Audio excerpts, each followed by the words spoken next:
Hey friends, if you wish to easily troubleshoot an internet connection like a professional, then please watch this video. I will guide you through the main resolutions. So before anything else, you need to check if the Wi-Fi is connected at all. Is it showing connected or is it not connected? Because if it is not connected, or then you may need to make sure that it is connected to the router first. If the connection is showing but it says that there is no internet, then we can proceed with other solutions. In that case, check if the internet is working on other devices. If the internet is working on other devices and it is not working on your system, then right click on the start button and select settings from the menu. Go to the system tab on the list on the left hand side. In the right pane, scroll down and then select troubleshoot. Then select other troubleshooters. Then select run corresponding to the network and internet troubleshooter and let it run through. The next solution will be to go to the network and internet tab on the list on the left hand side. Select advanced network settings. Select network reset.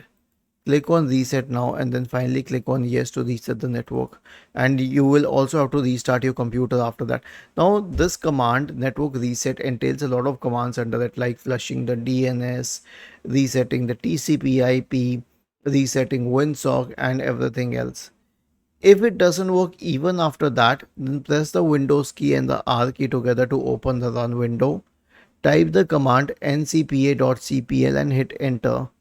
Does it show green for your Wi-Fi adapter? If not, then right click and enable it. Right now it's showing disable because the Wi-Fi is enabled. Let us say it was disabled, then you have to right click and enable it. Make sure that you have it in green.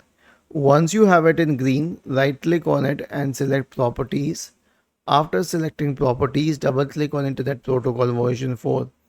Select use the following DNS server addresses. Type the address 8.8.8.8 and then type the address 8.8.4.4 and then click on OK and then on OK and then restart your computer after that. Was this helpful? If yes, then please subscribe to the channel.